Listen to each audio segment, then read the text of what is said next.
It's the Joel Shit Show, featuring Joel Shit. Hi, welcome to the Joel Shit Show. I'm your host, Joel Shit.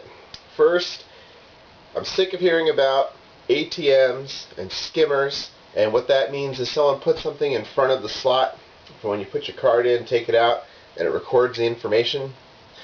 First of all, you put your card in and it doesn't work, you should tell someone, and then you won't have a problem. Because obviously it's covering up its reader with the skimmer's reader. Secondly, why don't they put barcodes in ATM cards instead of a magnetic strip? You know, scan the barcode. Oh, that's who you are. Still put in the PIN and everything else, but it's a scanner. You know, like the self-checkout. You know, or you go to the airport. No swiping. Swiping is where the skimming works, so no more swiping. Barcodes. Anyway. Barcode's the answer to everything. World hunger, barcodes. So anyway, yesterday got off work and I went to Music in the Park in downtown San Jose. Same place as Christmas in the Park. And ran into a couple of friends there. A couple of friends that said they were going to be there weren't there, but ran into a couple of friends there. And it was Gaslight Anthem. And they, perfect for Music in the Park. You know, good suburban band. You know, they're a rock band. They're not really, you know, an indie band, which haven't been able to take back the term indie yet. Maybe in another year. It's still a little, I still cringe when I hear indie. Maybe another year. At least indie pop is starting to come back. It's like the ozone layer. Indie pop is the ozone layer. It's still kind of a iffy phrase, but it's starting to be more acceptable. You know, a few more years, more of the ozone layer's back, and then we can start using indie again. Like, you can say alternative now, it doesn't really mean anything. I still say modern. But saying alternative doesn't mean what it did 15 years ago, thank God. And so, you know, 10, 15 years, indie, same thing. So just hang in there. Gaslight Anthem played for about an hour and a half. They had an encore, which was funny because these people that were watching, I mean, San Jose's best and brightest are there. We had people dressed goth, which San Jose's good at. We had people dressed in their metal t-shirts that they've been wearing for 30 years, and, you know, they were there. People brought their toddlers, because they're still cool, even though they have a kid. Yes. I mean, if Seth MacFarlane were from San Jose, then someone could have gone to this and said, oh my God, every scene of Family Guy is here at this show, because that's, you know, what he does, right? Observational comedy. And San Jose in a nutshell. I mean, that light rail thing goes all the way out to all corners of the city now, and they all got on it, and they were all there, being San Jose. We had all the people with the dyed hair with Manic Panic from Hot Topic that they bought at Oak Ridge or Valley Fair.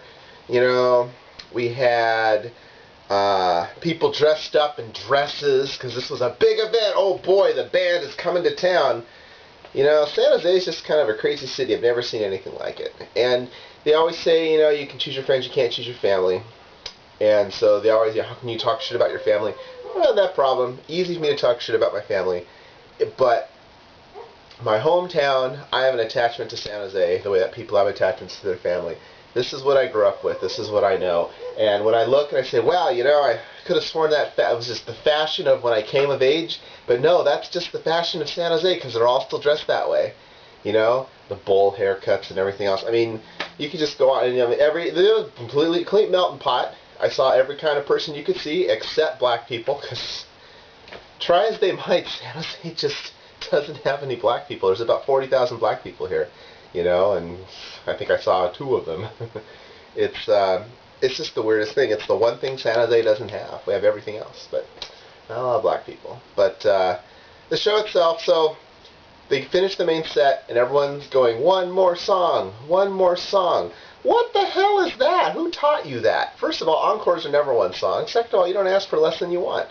Well, of course, you know, the whole thing is staged, so they go out and they play 6 more songs, or whatever they played, another 20 minutes, so, you know, luckily they didn't actually pay attention.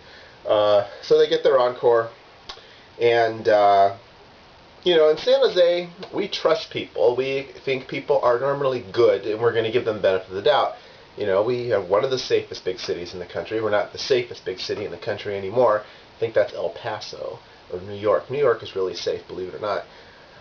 When you have a city that size, obviously you have pockets that are better or worse than others, but you know, every city has neighborhoods. But so the security kind of lacks. You know, I could have brought my friend's birthday present with me, but I didn't because it was in a bottle. Because I followed the rules. That's San Jose in a nutshell. But you know, other people don't follow such rules, but they don't really push it onto other people. Anarchists and libertarians like certain aspects of San Jose because if you're Asian or white, you are left the fuck alone. I feel sorry for everyone else in the city because that's who the police harass. You can't have everything, and maybe that's why I have such pride for San Jose, because I personally never get affected by all the shit that goes on. You know, when you think about it that way, it's something to feel guilty about. You know, what can I do, though? We need more cops. See, the cops are all white and Asian, so it makes sense. We need more cops that speak other languages. So anyway, stage right.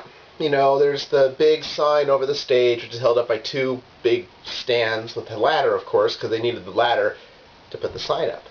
So why would you put a security guard in front of that ladder?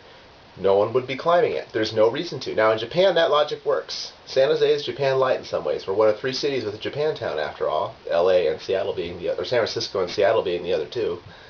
L.A. is not Japantown. It's called Little Tokyo. But, so, no one's watching the ladder. So, this drunk woman walks over, climbs up the ladder, crawls across the top of the sign on the catwalk, stops in the middle, waves to the crowd. This is during the last song. Waves to the crowd, crawls over to the other side, climbs down the steps, the ladder.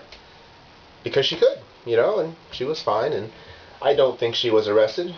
She came down on her own, you know, she didn't overly try to attract attention more than she already was, you know, it's just something that happened. And, what can I say? We have it all in this town. So, anyway, the band itself, Gaslight Anthem, inoffensive rock and roll.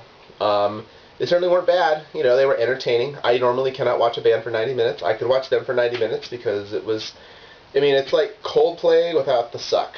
That's the Gaslight Anthem. Coldplay without the suck. So, you know, would I see them again? If they were playing with someone else I wanted to see, I wouldn't avoid their act, but I wouldn't go out of my way to see them again because I feel like I've already seen it all.